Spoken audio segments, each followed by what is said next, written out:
Welcome to Paul's Toolbox. Today I'm going to cover building your own valance or skirt and installing it on your kitchen cabinets. It really dresses it up. It's a nice little touch to add to any kitchen, and we're going to get started on it right now. This is a furniture-based molding for cabinets, and I had a piece left over. This is maple. Doesn't matter what kind of wood you use because I'm going to paint it, and so I could use anything I want. I'm going to make an arch out of here for a valance once I get the miters and have it set up. So let's go ahead and cut a 45-degree angle on here and start it off.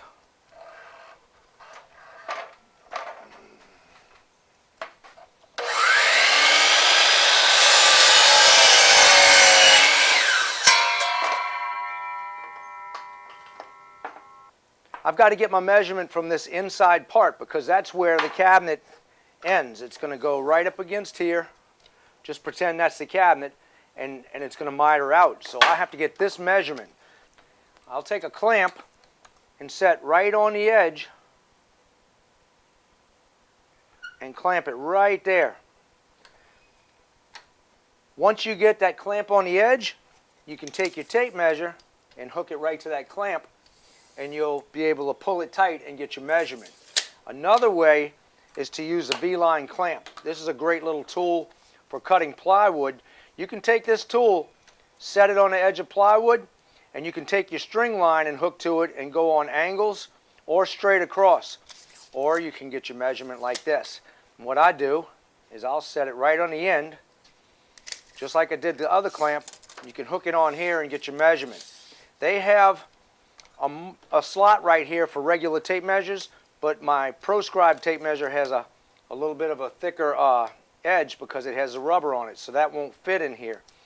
And that's made to line up right on the edge, so your tape measure pulls from there. But I would rather go ahead and do it right from the end here. No big deal. Now that I have my measurement, I'm going to go ahead and make this outside cut.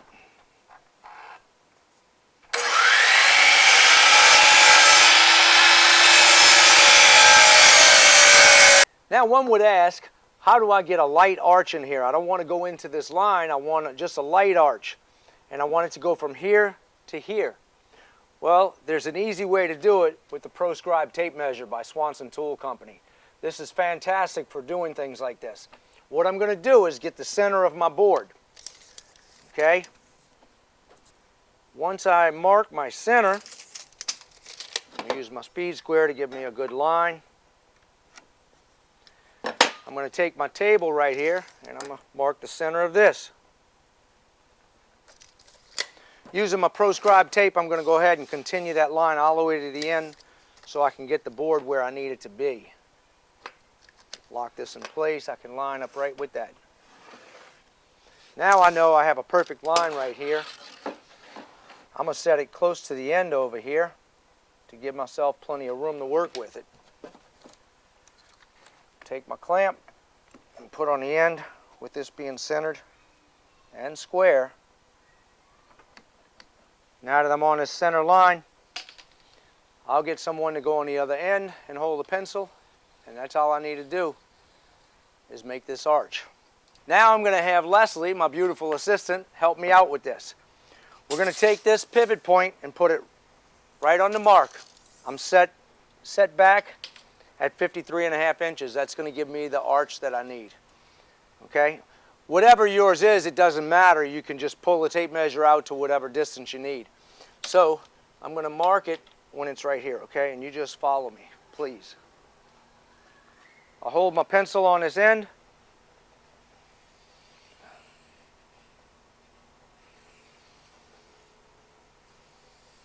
And I have a nice arch. I'm just about ready to cut this, and I want to show you something. These are spider blades. I saw them at a show. This one's for metal. This one's for wood and bimetal, which means wood with nails on one side and then wood on the other. Now, this blade has teeth all the way around, so you can plunge cut, and you can backwards cut, and you can turn with it because the teeth in the back actually bite into it while the teeth in the front are. So when it's going, it goes back and forth. You can use your reciprocating saw as a scroll saw. Great blades. I was so impressed with this that I ordered some of these online to test out. And I tell you what, these are super impressive. You can cut tight circles with this thing without having it burn or get hot. Your normal blade, when it's cutting on the front, the backside is burning. Well, now the backside is cutting along with it. So your blades will last longer and you get perfect cuts with it. Really nice. Of course, you're going to have to hold it right, but you can just go back and forth and scroll with it. Never seen any blades like this before. It's great. All right, let's go ahead and get started on this. I'm going to put my blade in, and of course, you can see which side goes to the front. The back side right here is smooth because that rides along this bearing to keep it in line.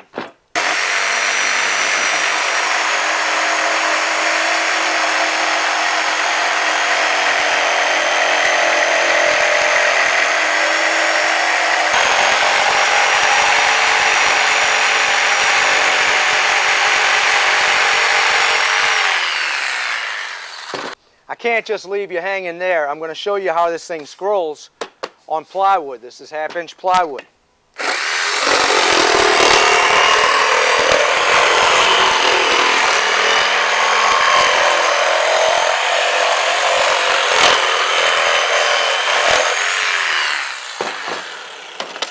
If that doesn't impress you, nothing will. That is why I'm blown away by the spider blades. A lot of times I'll use a vibrating sander, but I will tell you this is my favorite sander to use. It's an orbital.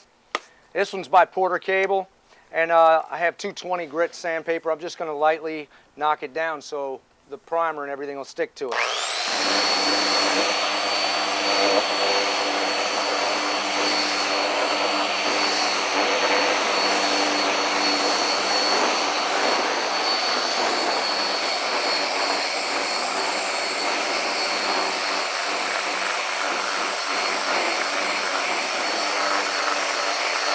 I'll wipe it down with denatured alcohol, and of course, if you've ever seen my other videos, I love automotive primer for stuff like this. It sticks real well. It'll get in those grooves and stick to that, so the latex paint will adhere to this.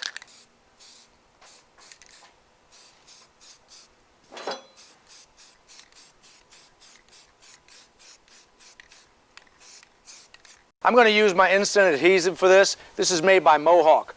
I spray this on. This is an activator. I come back and I put the adhesive on. This right here is a heavy adhesive. It's kind of thick, kind of like a super glue or crazy glue, but this thing bonds a lot better than all of that, especially when you use the activator.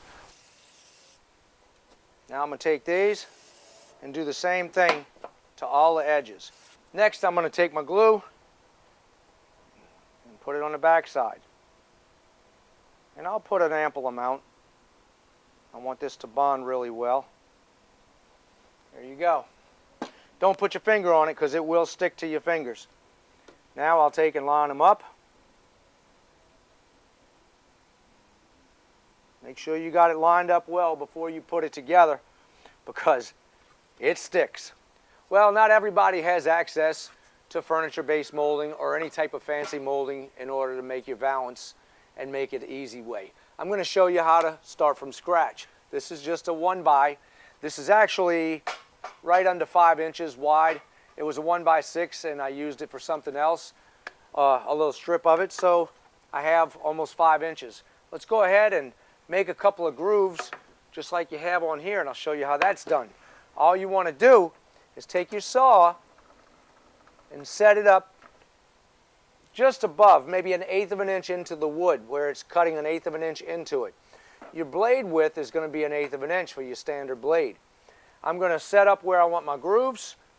My blade is set up to go in right about 1/8 of an inch, and I'm going to take this and measure back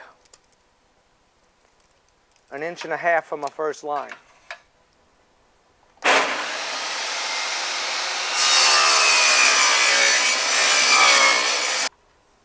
Now we're going to take it and move it over some and get my next groove. Make sure it's square. Flip it over and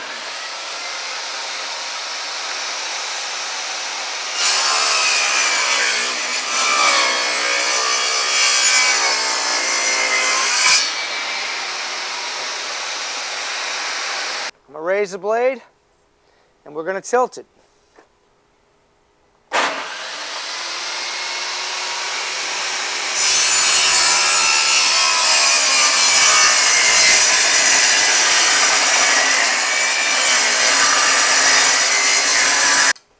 Now if you go too deep, you can always cut this top part off and make it look more like a chamfer.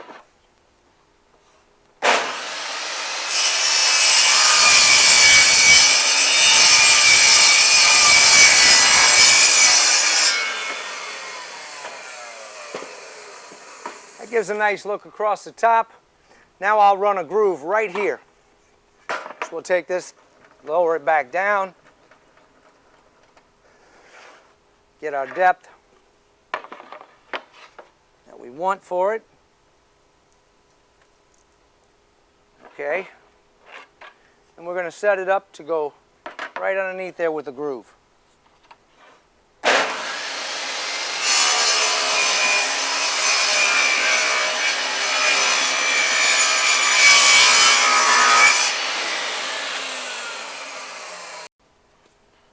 I took a little squiggly line right here. It doesn't have to be in anything in particular. You can do any design you want because it's going to be easy to match. Once I cut this out, I'll be able to flip it and use it on both sides of my piece and get an even look.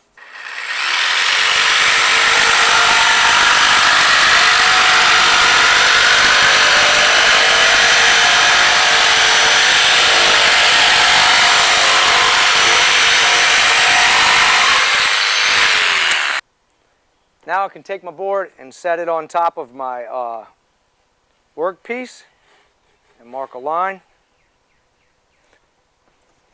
I flip it over to the opposite end and I'll line this up too and mark it on this side.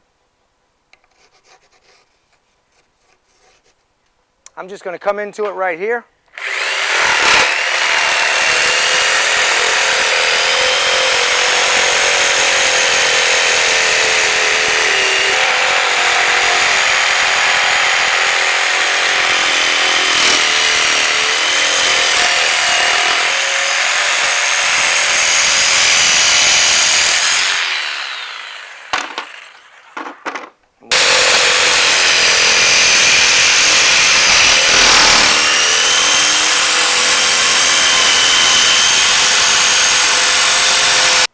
Well, you see how easy it is to make a valance? If you make a template, like I said, any design you want on one side, you flip it over and it's going to be the reciprocal of that. It's going to match it. And you can put grooves in it if you want, or you don't have to. If you have a table saw, nice little grooves work out fine. Well, let's get back inside and we'll cover the rest of it. I have the valance ready. Now what I'm going to do is drill a few holes through the bottom of this rail and then on the sides over here. That way I can take an 1¼ inch screw and run from the back into this. This is 3/4 inch thick and this is 3/4 inch thick, so I don't have to worry about it coming completely through. And this is how it's going to mount up here. Okay, in the back right here I want to get a light. So I have an LED light that's going to mount just behind the archway right here. And what I'm going to do is drill a small hole right in this corner to go straight up into the hole there where I have my rope lighting. And then up on the top of the cabinet I have an outlet that I put up there for the rope lighting and to accept this. So it'll all be run off the switch.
I'm going to be adding a lot more videos on how to renovate the inside of your house. And one of the very important ones is covering travertine or any type of backsplash. I had backsplash that I put on here several years ago and I didn't have a video of it, so I really want to show you how this is done.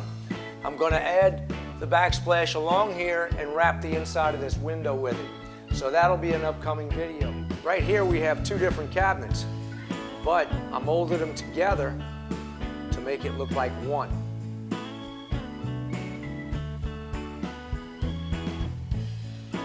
Now you see how to make your own valance and install it. Now if you're going to put a valance on a full overlay cabinet, that means a cabinet where the door covers the entire face, what you'll do is go underneath and mount it through the rail right here. You'll drill a hole, clamp it, and mount it through there. I do have videos showing how to do that. I also have videos showing how to install crown molding. And right here, you can see the crown molding really dresses up a kitchen. Well, that's it for now. If you want to see all my videos, you can go to paulstoolbox.com and see all my archive videos. Future videos will be on there too. Also, subscribe to my channel and you'll get notifications when I do post new videos. I will see you on the next project. Don't forget to subscribe and hit like for me. Thanks.